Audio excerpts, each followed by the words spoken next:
So I'd like to welcome my good friend, Niraj Kapur. One of the great things about last year, 2020, Niraj reached out to me on LinkedIn and we've become good friends over that. We're both in the same profession. I think Niraj and I have the same philosophy. There's no competitors, there's just friends. But let me tell you, this isn't about me, this is about Niraj. Let me tell you a bit about Niraj. Niraj has written 2 successful books on sales, and he'll talk a little bit more about those. They have been consistently in the top 100 of Amazon, which he's very proud of. Obviously, I was looking at it today, there's lots of 5-star recommendations on the books. So the first one, did you write the first one 2018, Niraj? Was that your first book? That's correct. I've spent 23 years in corporate London. And the last 2 years, I wasn't really satisfied.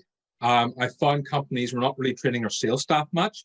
As a result, performance wasn't very high. And I thought, I want to create some kind of guide to really help people sell better. That's all I want. It's just people to sell better, because salespeople have such bad reputations. But I know for a fact, not all salespeople are bad. Most salespeople are actually pretty decent people, but they have a bad reputation because they're not properly trained. So I thought, let me write a book that will just help people in sales, not just salespeople, but marketing people, business owners, entrepreneurs, anybody who has to sell a product or a service. But I thought, how am I going to compete with Zig Ziglar? How am I going to compete with Mark Hunter and Anthony Iannarino? These are the best people in the world. How am I supposed to do that? And I know a very powerful thing about sales, which I'm sure you know as well, Collys, is the power of storytelling. So I thought, rather than just giving you sales facts and sales stats, how about I tell this as a story about my life in the last 23 years working in London, and how I'll tell you stories about things you wouldn't even think about, like how I worked pre-internet, what that world was like, and what it's like having an arranged marriage to somebody I've only met for 20 minutes, and what it's like becoming a dad young, and what's it like losing your job in the recession. So it's almost like this great roller coaster ride you take people on. And because I took them on this emotional journey, which had a lot of failure, people were surprised how much I failed in my life before I found success. I think people just connected with it on a really much deeper level than most sales books, which aren't really emotional. They're more factual. So I got very lucky as well. I need some luck too, Colley, and to have a book, when I lost everything in lockdown, March 2020, everybody works in sales was the only income I had for a while. So I was really grateful for it, Yeah, and that's, a couple of things that I didn't know about you, Niraj, was, you've obviously had an interesting life. And obviously from your culture that you come from as well makes sense. And I know that your dad has an MBE, discovered that today. Oh yeah, he got that from Prince Charles in 2014. That was actually quite remarkable. You should really invite me. I'm the first grandchild. Bring me to Buckingham Palace, and he did. But, those are the things that happen. And obviously, when you're going through, and I know what it's like myself, going through divorce, and those are trying times. Yeah, but we're here to talk about sales, really. And you've had some very, I was going to use the word high class, but that's not right. Some very upmarket plans like Barclays Bank, Sainsbury's. I'm interested as a sales trainer to pick your brain and say, how did you manage to win contracts like those, which are the envy of all sales trainers to have those on your CV, Niraj? I was at the London Chamber of Commerce. It was a business breakfast. When I go to networking events, the big mistake people make is they go, what do you do? And they just judge you as soon as they meet you according to your job title. So what I always say to people is, hey, what brought you here? It's a different way to connect with people. And the second thing is I say, how can I help you? Do you want me to introduce you to people in the room? Even though I've just been there for the first time, in all fairness, I always say that because I like helping people and introducing people. And this guy, I didn't know he was vice president of trade at Barclays. He just told me he was struggling with sales at the time. And I said to him, what kind of problems are you having? And he said, team will not pick up the phone. I cannot get them to pick up the phone. They keep insisting they're not salespeople and they won't do it. I said, okay, can I show you some pictures on my phone? And he goes, what do you mean pictures on your phone? I said, no, don't worry, it's nothing bad. And I took out my phone and I showed him a training session I did a week earlier with a different company, saying, here's how I train people. Because if somebody won't pick up the phone, you can't just teach them phone selling. You have to address the mindset first. So what I did was I did a training session about why you don't like the phone, because you have to acknowledge it. And then I did a training session about why the phone's important. And here are the results I got from the company. What do you think? And he went, brilliant. When can you come in? I mean, that's how it happened. But what was interesting was before that, I spent months speaking to Barclays in Northampton. They got a major office there. Spent months getting nowhere.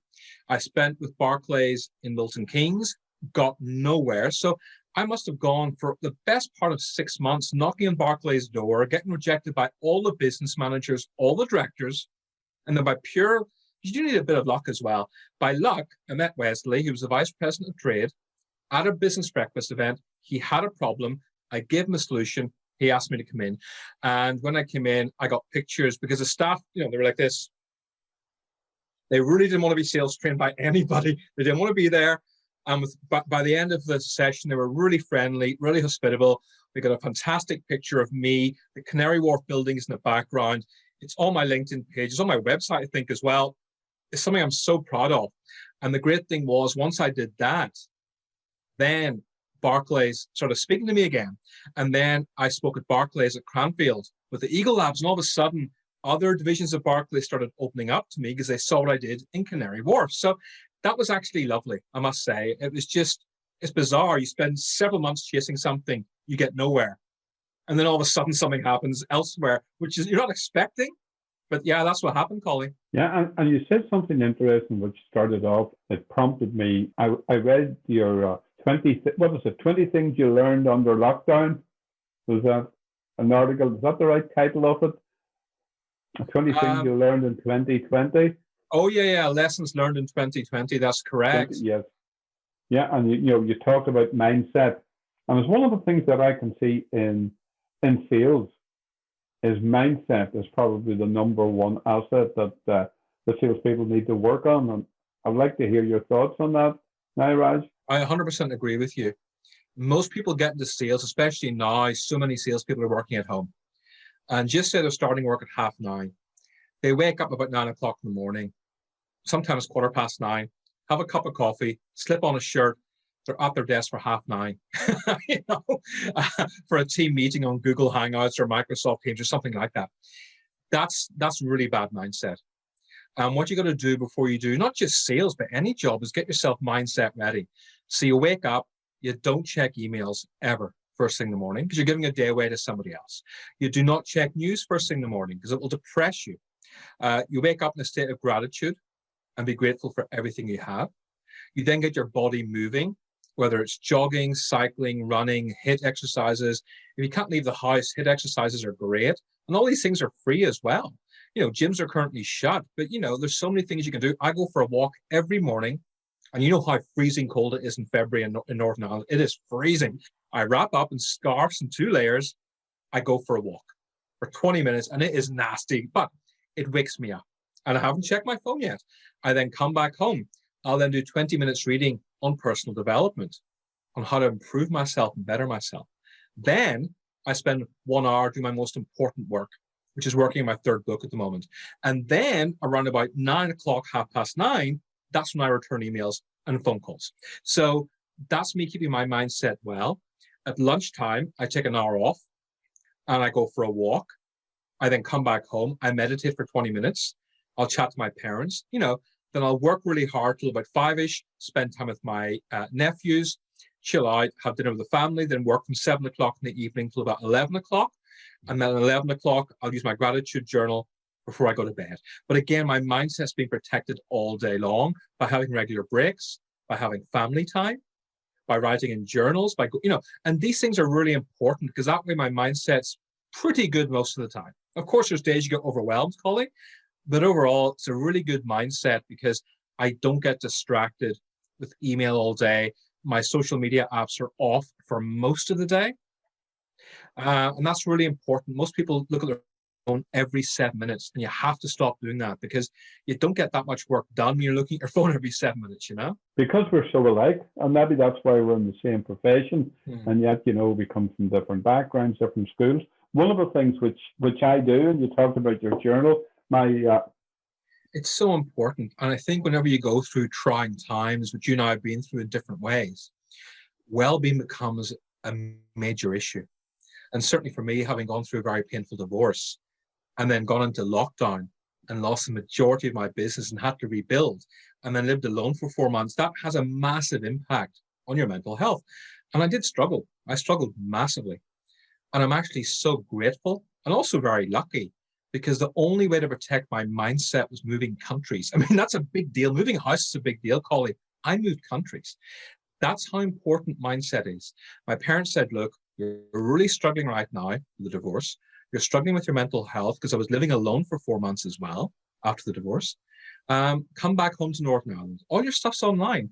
And it was the best thing I did because I'm around people who love me.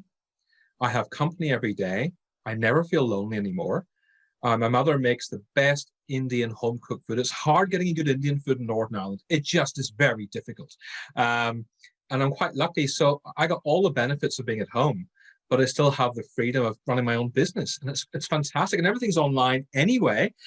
So all day long, I'm protecting that's how important well-being is. I didn't just move house. I changed countries. So that shows you how important well-being is.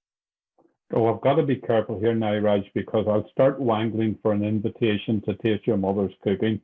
Oh, you're guaranteed. You're guaranteed to her cooking. You just have to wait till lockdown's over. But you and Jim Irving, guaranteed invite to my house. You know.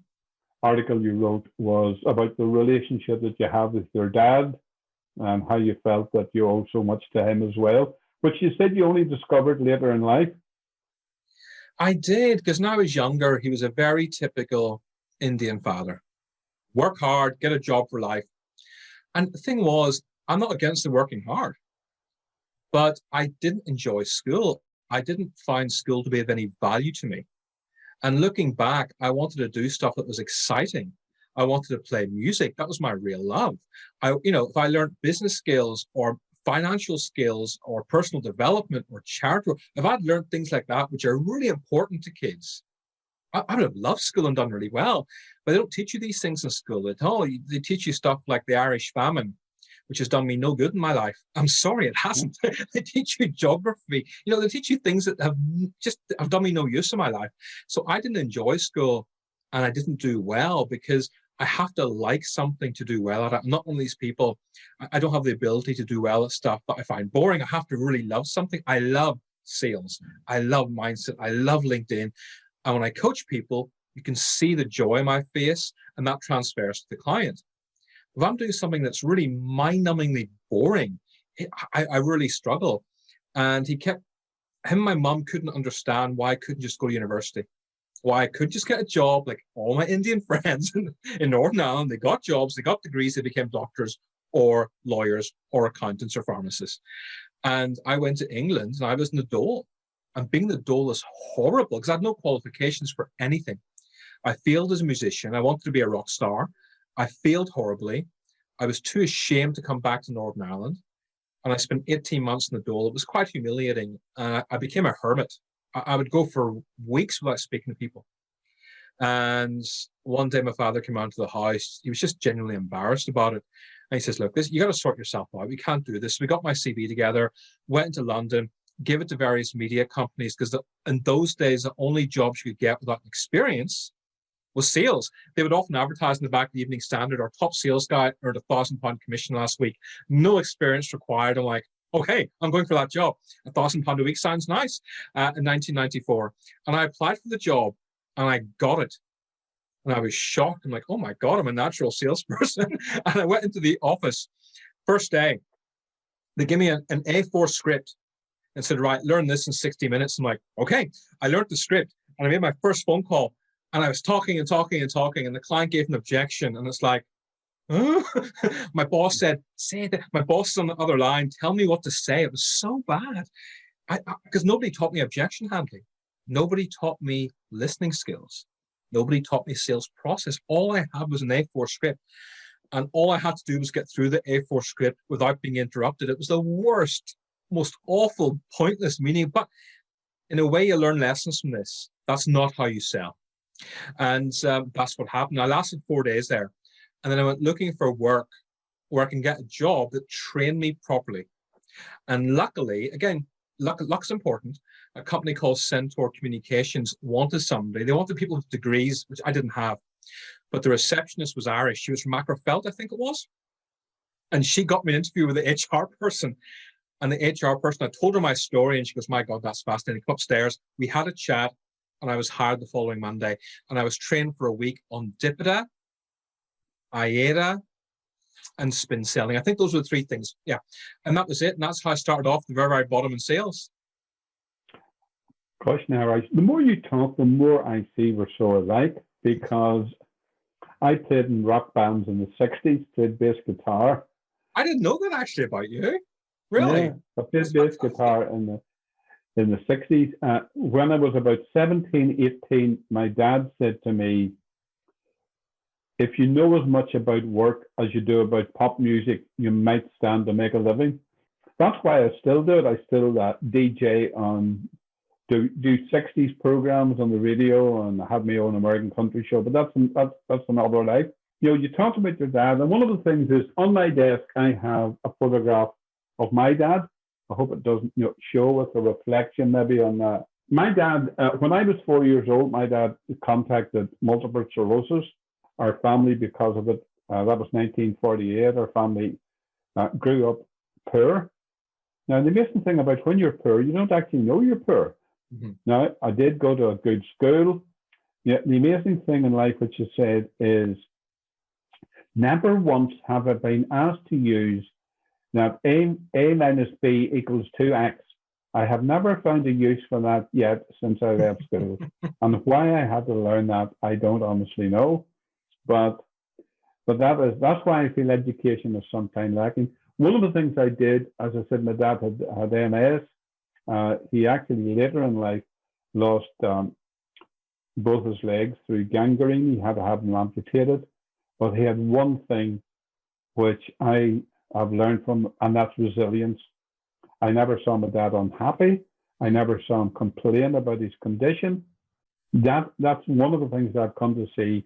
And when you come to mindset and look about mindset and what you've come through, resilience and a good mindset has brought you to where you are today. You know, I've got to know you in the last year, Niraj, and I've seen you as a positive person. You're a person who is, you're a man on the mission at times. But interesting enough that you're saying about that. My first sales job, well, it wasn't really a sales job. I ended up being a Pepsi Cola route salesman. And my mother says, my goodness, you're a lorry driver. No, I'm a Pepsi Cola route salesman. And that was my route into sales. The franchise was sold, and I moved to my first sales job probably before you were born, Niraj, 1973, October 73. I got my first sales job. I'm exactly the same as you. I didn't know what to say. I didn't know how to answer objections. I didn't know how to open a conversation. And I bought myself, and I remember it was a blue book with a yellow cover on it called Teach Yourself to Sell. Mm-hmm.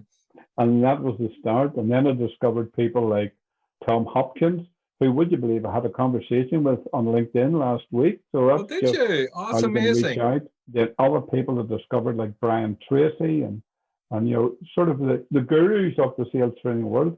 I actually started, my dad died when he was 52. Oh. And 2 weeks before my 52nd birthday, I had a good job as a sales director. I was obviously in this job to retirement. The MD and I were personal friends, still are personal friends. But 2 weeks before my own 52nd birthday, I said, if my dad was alive today, what would he tell me to do? And the message came back, go for it. That was 1996, and I have never regretted the moment. As obviously you haven't regretted making that jump, Niraj. Oh, God, no. I mean, look, sales has given me a living that I wouldn't necessarily have had if I had a normal job. Sounds terrible saying that, a normal job, but you know what I mean? It's like, I know a lot of people, especially those working as teachers or those working in the NHS, and they work very hard. They don't get monthly commission. They don't get quarterly bonuses. They don't get annual bonuses, and their pay rises are pretty awful. For what the work they do is so important. Yet in sales, we do very well. and you put in the overtime, majority of the time you get well rewarded. And that's enabling me to buy a house, take care of my family, raise my family, and have good holidays, wear these lovely clothes, drive decent cars. It gave me a good lifestyle. And it's quite interesting. A lot of people get seduced into the sales lifestyle. But the further you get into it, you realize it's not about the money. It's about serving people. It's about helping customers get results. And then you start, I think maybe it's an age thing as well. The older I got, I realized it's not about me getting my target. Of course it is, but it's so much more than that. It's about me helping my customers, helping them have success. And by doing that, I then get my targets. And it's a very different outlook. A lot of young salespeople especially are target obsessed, whereas at my age, you become more people obsessed. It's a very different way of looking at sales, but it's very important way to look at it, Collys. Yeah, and as you said, it's about adding value to people's lives. How can you add value to someone's life? And somebody said that you're talking about networking earlier, and I know you're a big fan of LinkedIn, and some of those morning walks, you make your video on the phone, which are always enjoyable. Look forward to those.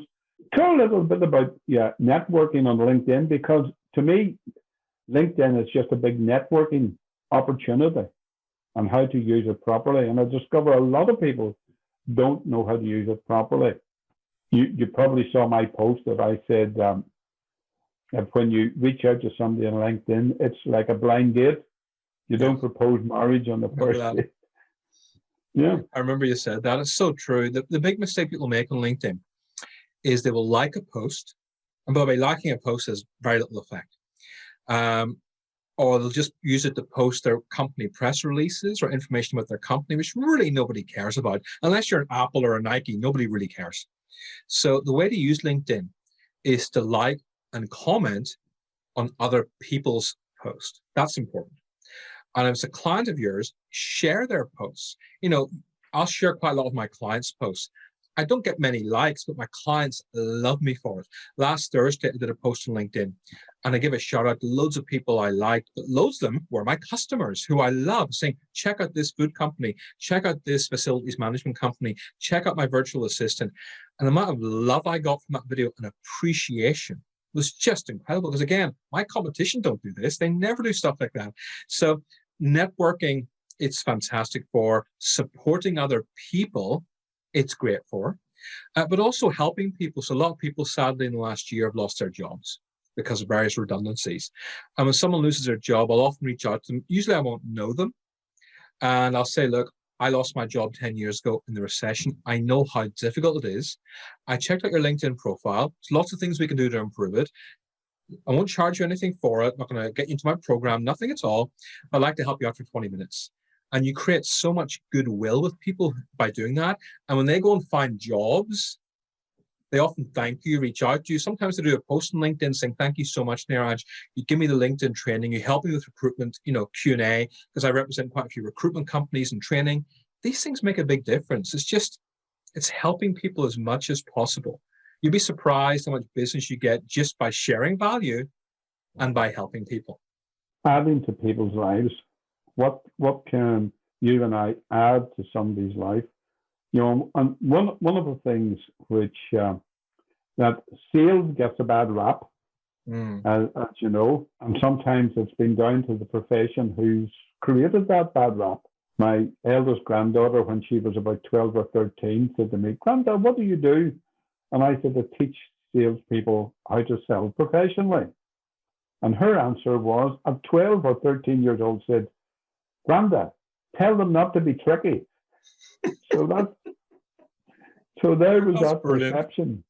Yeah. So I always remember. So you're on your third book.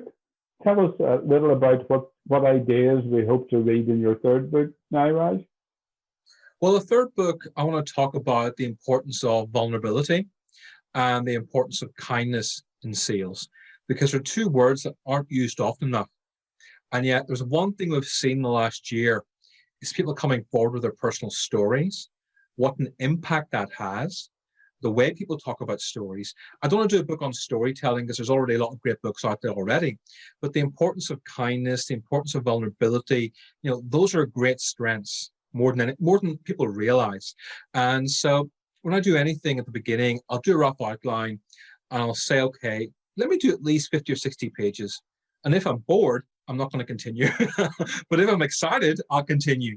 So at the moment, I've done an outline, and I'm about 26, 27 pages in, because I've got quite addicted to this new app called Clubhouse, which is taking up a lot of my time at the moment. And I'm speaking on it every day. So it's kind of cutting into my novel writing time as well. Because bear in mind, I'm running a business as well. And Collys, running a business and taking care of your family, doing my charity work, dealing with Clubhouse, the novel writing is barely 1 hour a day. That's all I get, 1 hour a day if I'm lucky. Weekends, I get 2 or 3 hours. But yeah, barely 1 hour a day during the week. Yep, because that's interesting, Niraj, because I've discovered that people on LinkedIn are interested to know who you are. And I think you probably saw it because you made a comment on it. I discovered an old newspaper feature that was done on me 4 or 5 years ago, which was, the headline was "From Begging for Burgers to Traveling the World Sales Training." So I decided, let's put that story up on LinkedIn just to see what the reaction was. Mm-hmm. And I can't believe I've had 2,500 views up to last week of that article.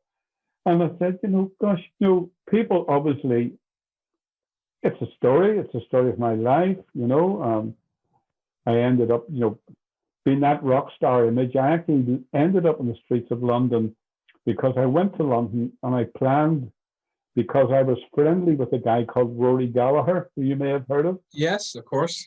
The rock guitarist. He and I were good friends. And I went to London to be a roadie for Rory and ended up living on the streets, and but it's all an experience. I take a thing from Marcus Aurelius. One of my favorite sayings is, nothing's good or bad except thinking makes it so. Mm-hmm. So when you look back at your life, and I look back at my marriages, what could I take out of them that's good? And how can I use it today to be a better person? So it's just that attitude to life. And, and that's what appeals to me, that when we first met, Niraj, that attitude that you had, you had your business had failed, you had to come back home to Northern Ireland, your marriage obviously was, and that was obviously a difficult time too. And and I know you have family, which is even more difficult. But you've weathered the storm and become a better person for it, I would say. Oh, 100%. It's okay I always say to people, it's okay to fail in life. What's not okay is to give up. And what's not okay is to do the same thing again. With me, like most people, we just lost so much business in March 2020. It just disappeared. And I'm like, I felt, oh my God, what do I do? I think it was a big problem. What do I do now? Because I still have to pay the mortgage. I have a daughter at university. I've just been divorced. I'm practically being cleaned out. Well, how do I start again? And luckily, again, you need a bit of luck. My second book, I just finished it off, got it out there, went to all my clients, pre-sold bulk copies, went to all my clients saying, you want 5 copies, 10 copies, because you really should be giving copies to all your staff and all your best customers. And some people bought a few copies, some bought 10, 1 or 2 even bought 20 copies. So I got quite lucky in that respect. That helped me, but you only make so much from a book sale. Amazon takes 70%. So you sell a book for a tenner, Amazon take 7 quid, you get 3 quid. And you got to pay taxes on top of that as well. So it was a matter of setting up, master classes, paid for master classes, when everybody else was doing them free. Then I had 2 months doing a mastermind group. That was actually very profitable, thankfully. And then I started doing a podcast at 17 episodes of a podcast. And then I launched my course at Christmas. So it took a while to get back into, but I would say from March, it wasn't really till October I was back on my feet again financially, because I had to redo my business completely. I was barely making enough getting by, but since October 2020, it's been amazing. I'm very lucky and I have no complaints, because it's really taken off. And now I'm in a position where it's like, whew, I'm okay. I've weathered the storm and I've got by. But by doing that, I had to move countries. I had to swallow a lot of pride, put my ego aside. I probably learned more in the last 10 months. than what I've learned in the last 3 years. So, it's been quite an emotional journey, but the most important thing is I did it. I didn't quit like so many people I've seen do. So many people have just given up. So many people now, their life revolves around what's the best box set I can watch, or what shows can I watch on Netflix tonight. I don't want to be that kind of person. I've nothing against watching TV. I just don't want to be binge watching every night.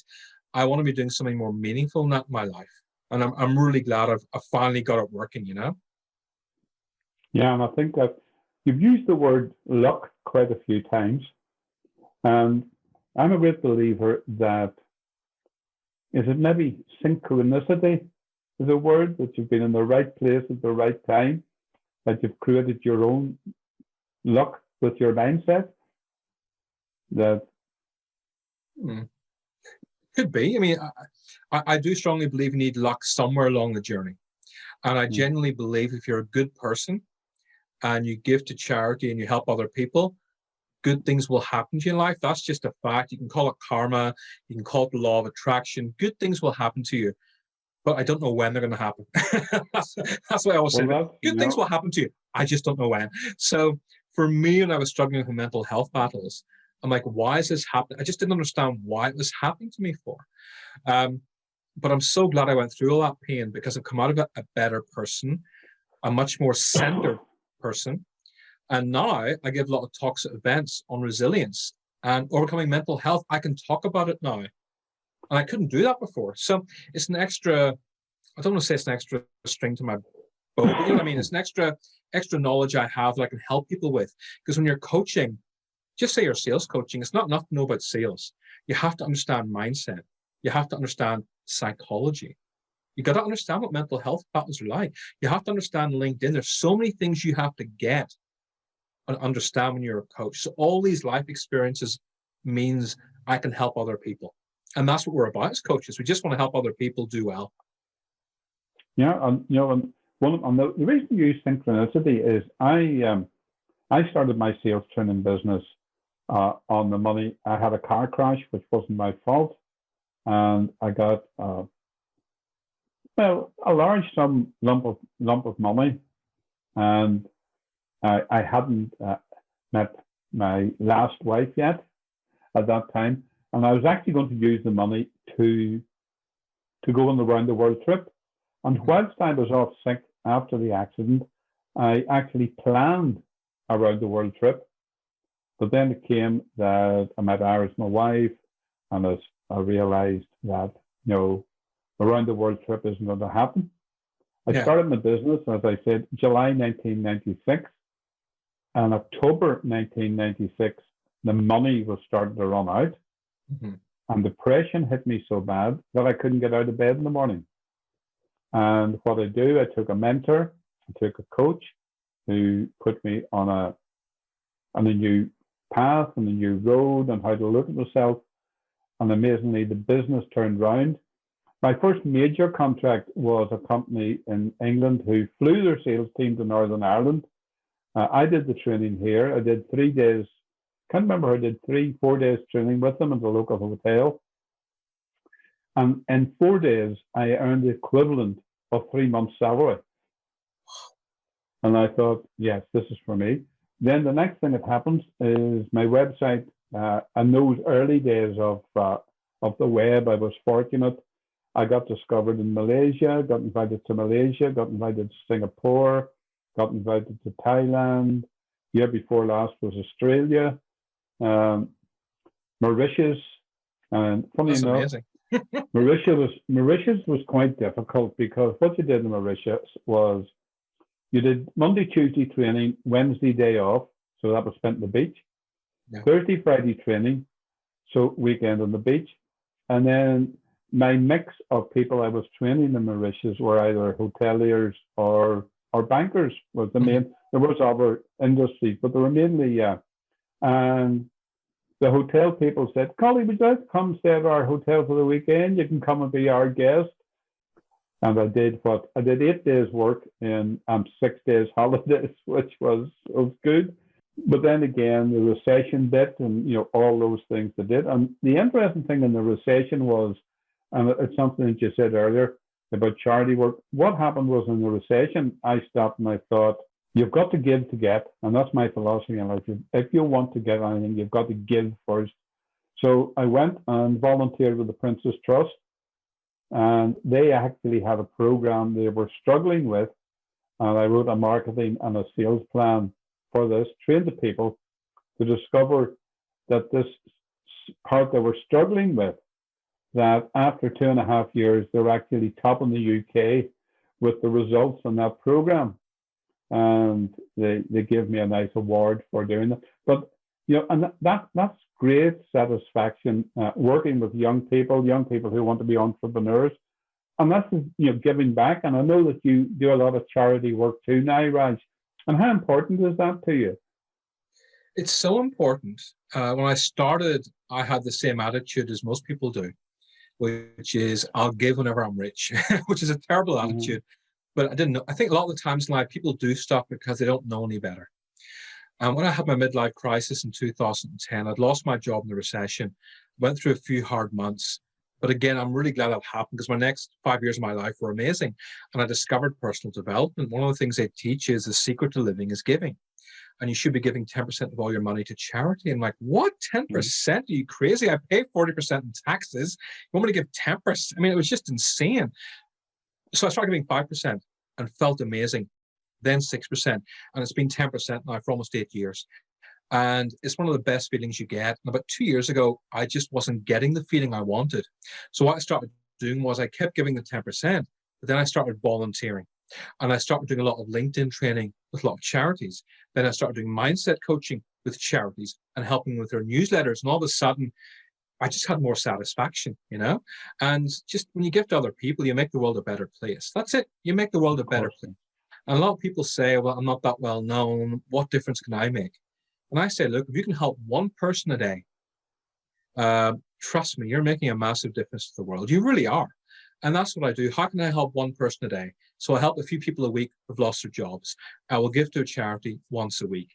You just be polite. You offer your seat in a train to somebody. That's a good, things like that are really, that's not really charity, of course, but it's just about doing good deeds every day. I think people vastly underestimate the amount of personal joy you get from that. And there's no point being, Brian Tracy, in fact, one of my favorite quotes, if you find success in life and you're miserable, you've done something wrong along the way. And it's really important in life to be happy. People underestimate the importance of happiness. They think it's being financially successful. I promise you it's not. Money is important. I love money. I'm not going to complain about where I'm living, my car. I'm very grateful. But at the same time, the reason I'm happy is because I'm happy here. It's the success of my work makes me happy, of course, too, but I'm happy here. And people need to focus more on their personal happiness and well-being and giving to others. Because when you do that, it actually makes work much more enjoyable. And it also makes life much more enjoyable too. Yeah, and when you talk about giving that 10%, it's one of the things I discovered, that I was the same. I can't afford to give 10% of my money away.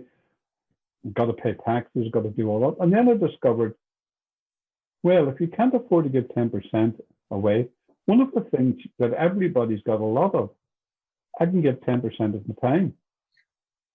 And time is money. So giving 10% of your time is as good as giving 10% of your money. And I would encourage, and I'm sure you would encourage people, find a charity that's close to your heart, because they all want help. They all need volunteers to help them. That's important. And as you say, you can obviously, you're reaping the rewards from it. I reap the rewards from, I belong to a couple of charities that I work with. So you just spend an hour a day on the new book. I want to go back to the new book because obviously we'll be looking forward to that. So are you just spending an hour a day on the book? That's it. I mean, today I will have spent nothing. Yesterday I spent an hour. Today I won't get any time at all because straight after this, I'm going to have dinner and then I'll be talking tonight and then preparing for tomorrow's coaching. So Friday, I get probably an hour. Saturday is my day off completely. And then Sunday, I'll probably do 3 hours because Sunday I'm so much more relaxed. I really am. But that's how it goes because ultimately the business comes first. because it takes up most of my time, I would guess. Then you got my charity work, family, personal well-being, and then at the very end comes the book. To finish our talk now, Raj, let's say I'm a young guy, I'm 22, 23, I've probably just come out of university, and I'm thinking of getting a job in selling. I don't know what to do. What advice would you give me if I was that young graduate about to step into my first sales role? I would say to them, selling is a skill set and you have to learn it. So you want to be a teacher, you got to do 3 years. You want to be a doctor, 9 years. Architect, several years. Sales is no different. So start learning every single day. There's so many free resources out there.